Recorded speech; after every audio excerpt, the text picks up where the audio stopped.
Bueno, ¿cómo les va a todos? Conmigo, yo soy Laura Catani, y conmigo vieron la primer clase allá cuando empezó este, toda esta situación de la cuarentena. Y habíamos visto en esa oportunidad el capítulo 1 en el que hablábamos de modelos contables. Bueno, muy bien, avanzó el curso. Y ya estamos en el capítulo 12 y hoy vamos a hablar de bienes de uso, ¿sí? Recuerden que lo que estamos haciendo en esta última parte de la materia es adentrarnos rubro por rubro del activo, luego vamos a ver el pasivo en general, el patrimonio neto en general y por último los resultados. En esta recorrida de rubro por rubro del activo, lo que hacemos es estudiar los rubros desde los más líquidos a los menos líquidos. Entonces empezamos con caja y bancos o disponibilidades, luego siguieron por créditos, bienes de cambio, y hoy en la clase vemos bienes de uso. Empezamos entonces la clase de hoy. Empezamos recordando algo del concepto de los bienes, que son bienes en general tangibles, de naturaleza relativamente permanente, que se utilizan para desarrollar la actividad de la empresa.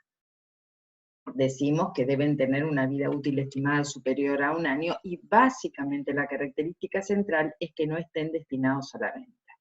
Por supuesto que estos bienes integran lo que sería el activo no corriente, ¿no es cierto? Porque su posibilidad de transformarse en efectivo es en general mayor a los 12 meses de cerrado el ejercicio. La clasificación, yo siempre les digo que puede variar, de acuerdo al texto que leamos, clasifican los bienes de distintas maneras, según el parámetro o el criterio que tomen para clasificar. Nosotros en este caso lo que vamos a ver es una calificación que es bastante central respecto de los bienes de cambio, de los bienes de uso, y puede haber otras, como les decía, algunos que sean muebles, otros que sean inmuebles, etc. Pero la que vamos a ver es la que tiene que ver con aquellos que están sujetos a una depreciación como pérdida de valor por el uso o agotamiento, otros que no están sujetos a esa pérdida de valor y unos que están sujetos específicamente a agotamiento. Entonces, bienes que no están sujetos ni a depreciación, o sea, ni a pérdidas de valor, ni a agotamiento, básicamente lo que encontramos ahí serían terrenos para explotación comercial o industrial, que en ese caso, por supuesto, los terrenos no tienen una merma del valor del bien, o sea, no van perdiendo valor por el uso. Por lo tanto, entonces, no deben ser amortizados. Hay otros bienes que están sujetos a depreciación. ¿Qué quiere decir que estén sujetos a depreciación? Quiere decir que están sujetos a pérdida de valor. Por ejemplo, edificios, maquinarias, muebles, rodados. Por el simple transcurso del tiempo o por el uso normal, pierden valor. Y bienes que están sujetos a agotamiento. ¿Qué quiere decir? Y, por ejemplo, el caso de las minas, yacimientos, bosques, explotaciones de petróleo, canteras, ¿qué pasa ahí? En general son industrias extractivas, entonces disminuyen el valor a medida que yo voy extrayendo y por lo tanto están sujetos a agotamiento y tienen que ser amortizados. Vamos a hablar primero de lo que sería la medición inicial. Cuando nosotros hablamos de medición inicial estamos diciendo el valor de incorporación al patrimonio. ¿A qué valor yo incorporo estos bienes al activo? Y por supuesto, como en todos los casos, incorporamos los bienes al activo a su costo de adquisición. Entendiendo por costo de adquisición el precio pagado en condiciones de contado, quiere decir que si hay componente financiero, si hay interés, debo segregarlo. Precio pagado, decíamos entonces, en condiciones de contado, más todos los gastos necesarios para que ese bien pueda ser usado dentro de la empresa. Bueno, entonces tendré que, si es más todos esos gastos necesarios para que el bien esté en condiciones de ser usado, es probable que tenga que activar fletes, impuestos, seguros, trámites de registro, como pueden ser el patentamiento en el caso de un rodado, y las instalaciones, el montaje, todo lo que tenga necesidad de hacer para poner ese bien en actividad. También podemos incorporar un bien al activo a través de una operación de leasing, dice ahí.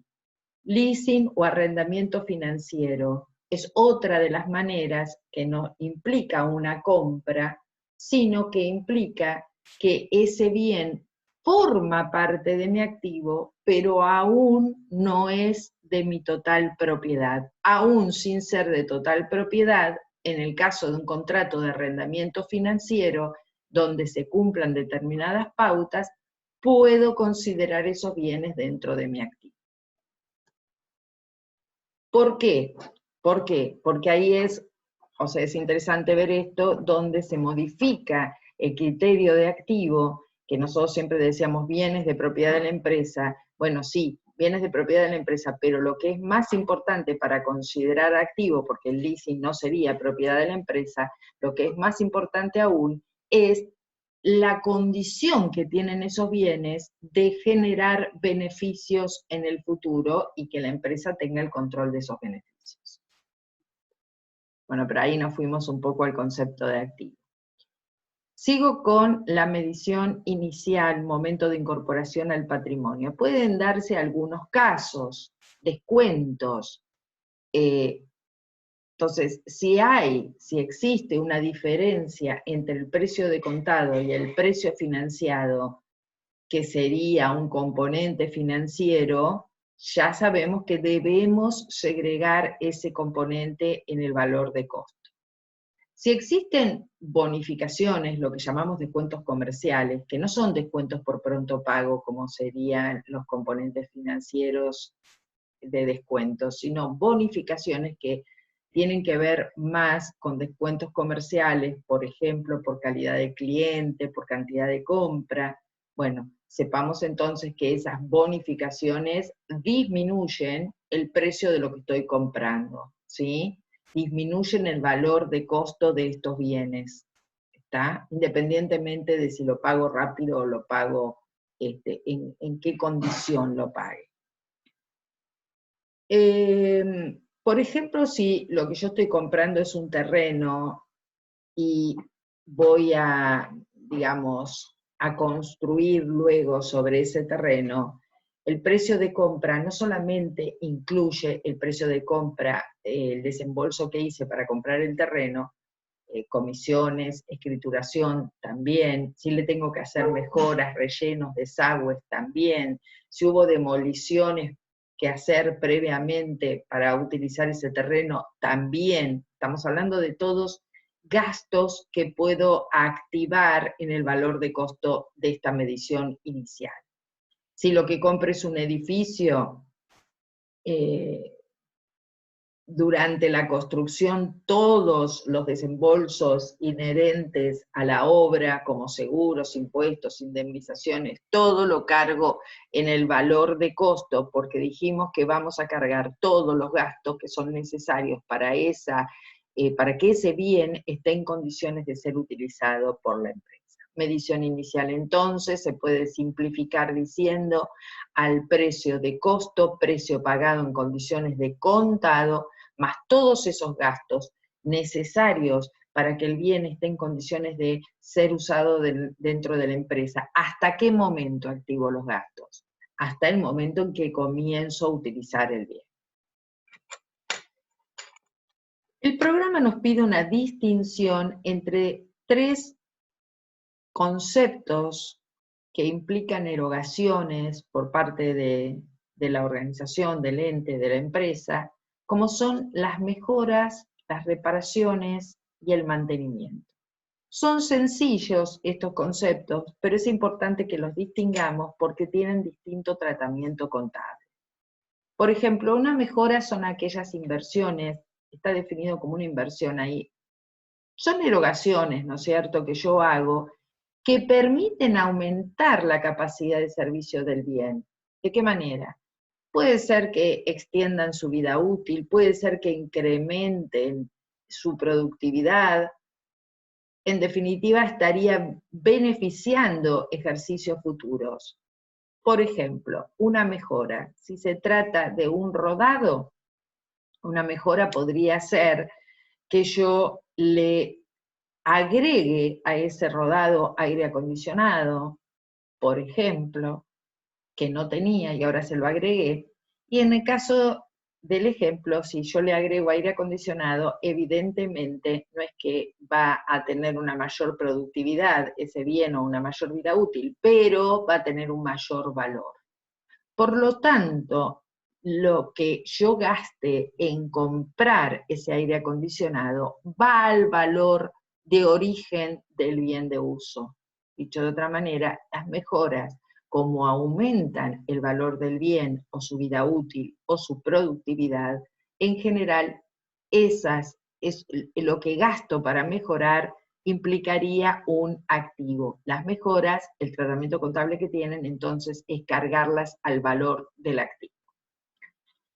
En cambio, las reparaciones son erogaciones que se producen con el objeto de reparar o reponer la capacidad de uso de un bien y constituyen una pérdida, un resultado negativo que imputo directamente a resultados como un gasto de reparación. En el ejemplo hipotético que hablábamos recién de un rodado, podría decir yo que sería, por ejemplo, se rompió el caño de escape. Entonces tengo que reparar ese caño de escape y por lo tanto el gasto de reparación del caño de escape va a ser eso, un gasto de reparación que imputo a resultados. Y luego distinguimos otra categoría, que son erogaciones que se realizan con el ánimo o con el objetivo de permitir que los bienes funcionen bien. Son necesarios esos gastos para el normal desenvolvimiento o desempeño de los bienes. Y bueno, por ejemplo, en un rodado, ¿cuál sería? Y le tengo que cambiar periódicamente el aceite y el filtro. Muy bien, para poder mantener el buen funcionamiento del motor. Ese gasto de cambio de aceite y filtro es eso, un resultado negativo, gasto de mantenimiento que cargo a resultados. Ahí me aclara que en el caso de los bienes de uso destinados a la producción, el gasto de mantenimiento va a formar parte del costo del bien de uso en la proporción que corresponda, por supuesto. Entonces, las mejoras se activan, las reparaciones y los gastos de mantenimiento se cargan a resultados. La característica central de este rubro o de esta partida bienes de uso respecto de otros recorridos dentro del activo es que son bienes que se amortizan, o sea, que tienen una cuenta asociada, que es la amortización, que refleja esa pérdida de valor, lo que sería su amortización ordinaria, la de siempre. Es la disminución del valor de los bienes como consecuencia de determinadas causas. El efecto contable es reconocer esa pérdida de valor y tienen también otro efecto las amortizaciones, que sería un efecto financiero, que es generar la capacidad financiera para poder en el futuro reponer estos bienes. Esa amortización ordinaria, decimos, es la desvalorización sistemática del bien que previamente yo tengo que determinar, ¿no es cierto? En cambio, una amortización extraordinaria es algo que, por supuesto, el ente no lo tenía pensado, es una desvalorización imprevista que puede ser total o parcial, como por ejemplo la que puede suceder por un siniestro. Puede haber distintas causas, distintos factores que influyan en, para que se produzca ese desgaste, esa depreciación. En el caso de las industrias extractivas sería el agotamiento, ¿no es cierto? Porque llega un momento yo puedo calcular la vida útil de una cantera y digo, de acá puedo extraer, por ejemplo, 5 toneladas de piedra. Pero bueno, cuando extraiga esas 5 toneladas de piedra, que es el total de la vida útil, se agota esa cantera. Entonces están sujetas a agotamiento. Otros que están sujetos a desgaste, que es la inmensa mayoría de los bienes de uso, solamente por su uso normal, ¿no? No porque tengan un mal uso. U otros que puede ser que estén sujetos a pérdida de valor por envejecimiento. Por supuesto, yo puedo conservarlos de una mejor manera, pero hay un envejecimiento que puede ser técnico, ese envejecimiento como consecuencia de los avances tecnológicos. Entonces yo puedo decir, bueno, sí, me compré el último teléfono. ¿Cuándo? En el año 2017. Bueno, pero ahora en el 2020, eso hace que el avance del tecnológico, ese teléfono resulta envejecido. O un envejecimiento económico, porque a lo mejor los productos de la empresa ya tienen otros sustitutos o tienen productos que son más modernos, más novedosos, y entonces el producto o el bien de uso de que se trate comienza a perder valor por un envejecimiento de tipo económico. Para recordar un poquitito cómo se calculaba la amortización, yo tenía que calcular el valor depreciable que estaba dado por el costo de adquisición menos el valor de recupero, que podía estimarlo o no, ¿no es cierto?, el valor de recupero, que era lo que yo esperaba tenga de valor ese bien cuando finalice su vida útil.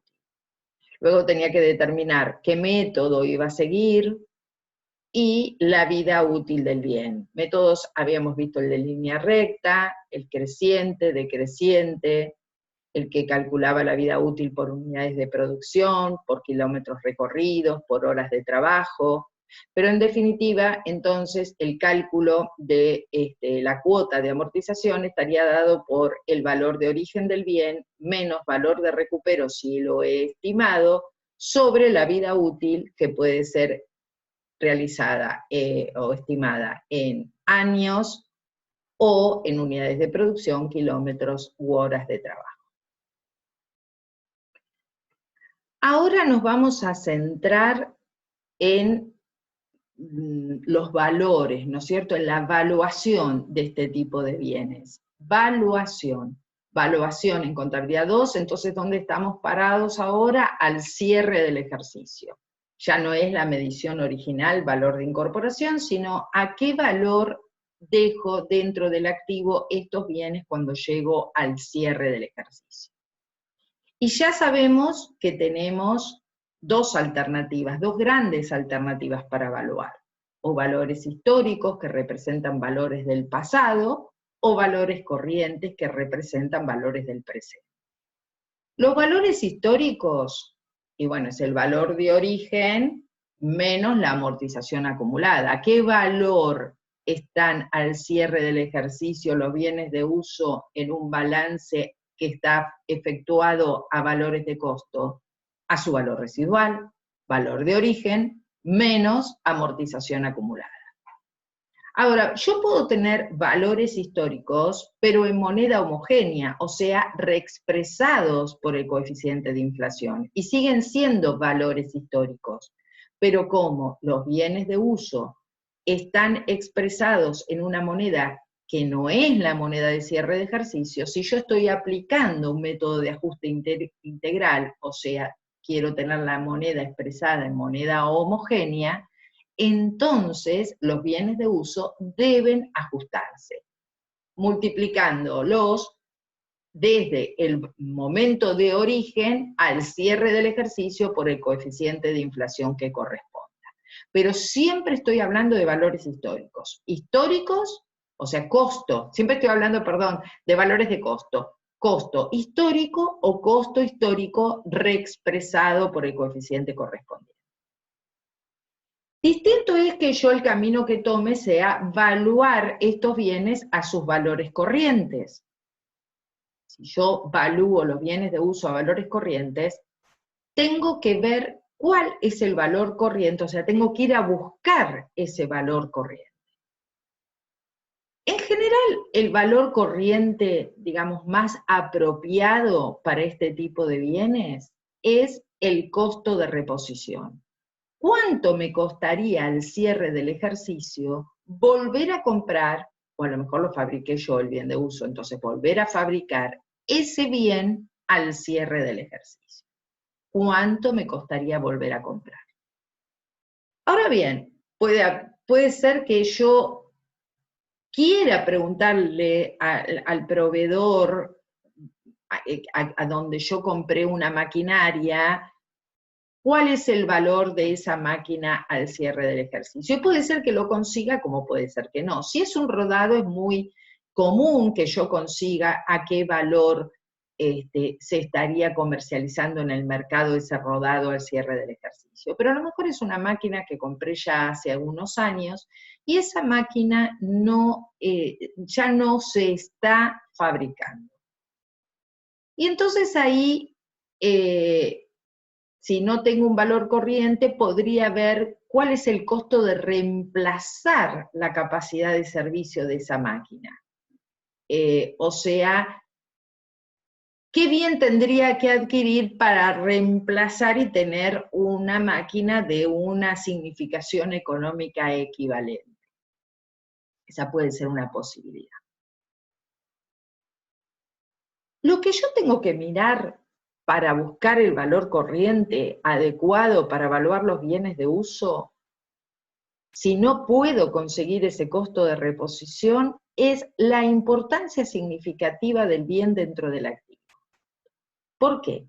Porque si yo lo que tengo que evaluar son unos martillos, serruchos y destornilladores que tengo y que, bueno, ya no se producen, ya no se fabrican, no sé dónde sacar el valor, no me voy a preocupar mucho por conseguir su valor corriente.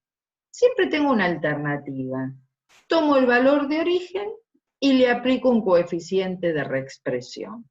Aunque no esté hablando de moneda homogénea, pero la alternativa, si no consigo un valor de reposición para esos bienes que no me interesan demasiado, que no quiero esforzarme mucho en conseguir el valor corriente, sería tomar un valor de origen reexpresado, como un valor alternativo al valor corriente, porque sería un valor de costo, ¿no? No sería un valor corriente, pero me sirve como alternativa si no consigo un buen valor corriente, porque son bienes ya viejos y que no tienen mucha importancia para mí.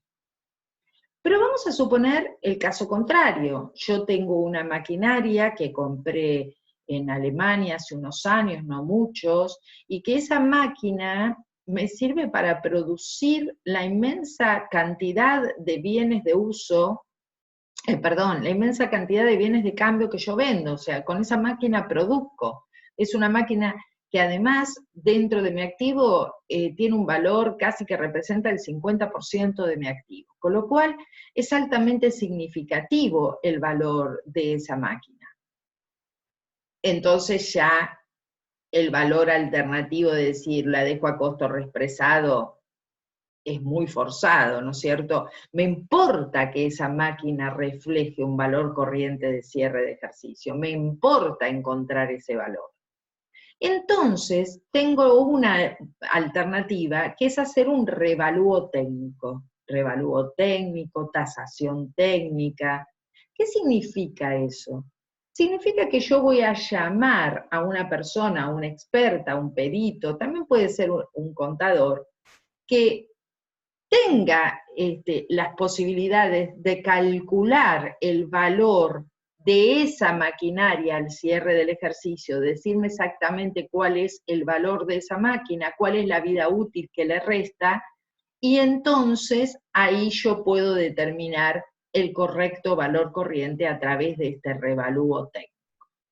Entonces, valor corriente, valor de reposición, costo de reemplazo de servicio, valor de origen reexpresado o revalúo técnico, pero haciendo todo este análisis que estuvimos diciendo.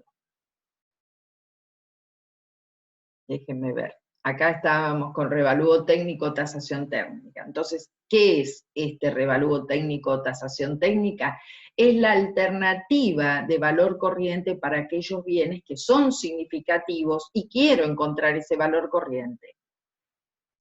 Ahora vamos a suponer que vino este perito o el contador y realizó la tasación técnica de esta máquina y me dice que vale más del valor al que yo la tenía registrada, vale más. El mayor valor respecto del valor al que figuraba dentro del activo para llevarla a un valor corriente, indudablemente, ya lo vimos en doctrina, en teoría contable, ese mayor valor sería un resultado por tenencia. Ahora, si nosotros vamos a la resolución técnica que aplica esta tasación técnica o revalúo técnico, el mayor valor, consecuencia de ese revalúo, no lo lleva a una cuenta de resultado R por T, sino a una cuenta de patrimonio neto reserva por revalúo. Eso hace la norma.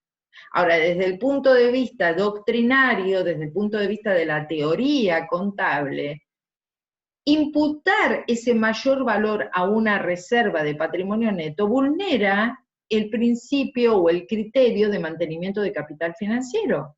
Porque nosotros, ¿qué decimos en el criterio de mantenimiento de capital financiero? Capital es el aporte efectivamente realizado por los socios, ¿sí? Y todo el resto es resultado. Y acá yo estaría computando una reserva dentro del patrimonio neto que en realidad sería un resultado. ¿Se entiende? Ahora, cuando este revalúo técnico o esta tasación técnica fue puesta en vigencia por la norma, la resolución técnica 10 en su momento, bueno, ese mayor valor lo imputó una reserva. ¿Por qué lo imputó una reserva? ¿Porque enloqueció la resolución técnica? No, lo imputó una reserva pensando en un criterio de prudencia. Entonces, ¿qué dice? ¿Qué dice ese criterio de prudencia? Bueno, si estos bienes en general no están destinados a la venta, no consideremos ese mayor valor como un resultado, porque ese resultado puede ser que nunca se realice, insisto, porque estos bienes no están destinados a la venta. Pero, sin embargo, desde la teoría contable, ese mayor valor sí sería un resultado por tenencia. Digamos, la teoría contable indica una cosa, pero cuando sale la norma técnica lo toma de otra manera. Ahora, yo siempre en mis clases cuando recorremos el activo y hablamos de valor de costo y valor corriente como alternativas de valor, como veíamos acá, indico qué es lo que pasa en la norma actual, qué dice la norma técnica actual. No porque ustedes tengan que estudiar de la norma, sino para saber, bueno, está bien, tengo todo este abanico de posibilidades, pero ahora, si yo quiero sacar un balance ahora, ¿cómo tengo que evaluar los bienes de uso? Bien, cuando sale el cuerpo normativo, sale diciendo que los bienes de uso hay que evaluarlos a valor de costo, pero luego hubo modificaciones a eso que hicieron que esté vigente nuevamente la posibilidad de evaluar los bienes de uso a su valor corriente y que esté vigente en sucesivas modificaciones de las resoluciones técnicas la posibilidad del revalúo técnico por resolución técnica 31, que modifica la resolución técnica 17, que es de evaluación. Todo esto es muy finito, no es necesario que lo sepan, pero bueno, siempre me gusta indicarlo por si alguien quiere saber exactamente en este momento cómo se evalúan los bienes si yo tengo que realizar un estado contable. Pero si no, tengo estas dos posibilidades, valores de costo histórico reexpresado, o valores corrientes, alternativas, que sigo en función de la importancia o de la significatividad que tengan los bienes de uso dentro del activo.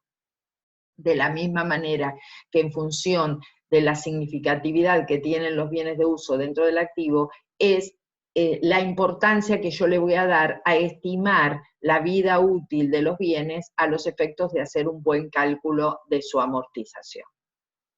Bueno,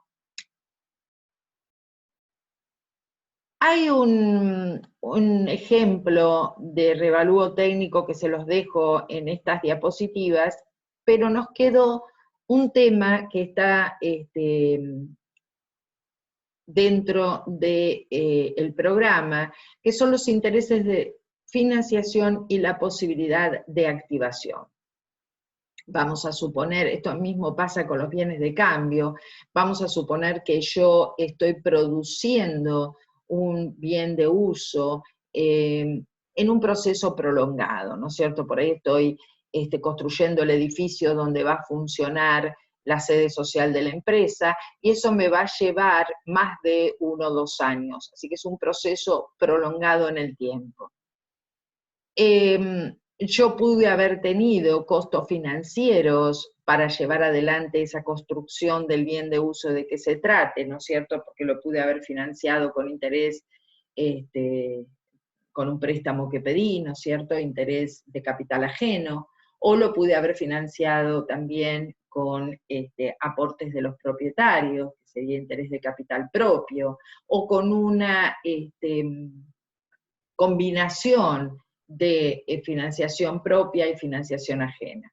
Pero lo cierto es que si yo tomo un préstamo, por ejemplo, en el banco, para construir este edificio donde va a funcionar la sede, voy a tener componentes financieros, voy a tener costos financieros, voy a tener intereses por el uso de ese dinero. ¿Cómo se manejan esos costos financieros o esos intereses? ¿Cuál es el tratamiento contable? El tratamiento preferible contable es cargarlos a resultado a medida que se devenga. El interés es un resultado que voy cargando a resultados a medida que se va a devengar. Sin embargo, en los procesos productivos prolongados, como el que habíamos dicho, la construcción de un bien de uso a través del tiempo, por ejemplo, el edificio, me dan la posibilidad de activar los costos financieros hasta que finalice la construcción del bien. O sea, la alternativa es no cargar los intereses a resultado a medida que se devengan, que sería el tratamiento preferible, sino cargar los intereses al valor de costo del activo de que se trate, o sea, de este bien de uso que estoy construyendo.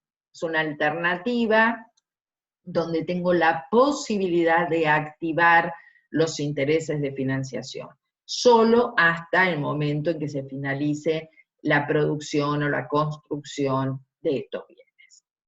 Bien, les decía, hacia el final lo que van a encontrar es un ejemplo de revalúo técnico por si les interesa con su registración. Con esto estaríamos desarrollando entonces la clase de bienes de uso. Bueno, muchas gracias a todos por la atención.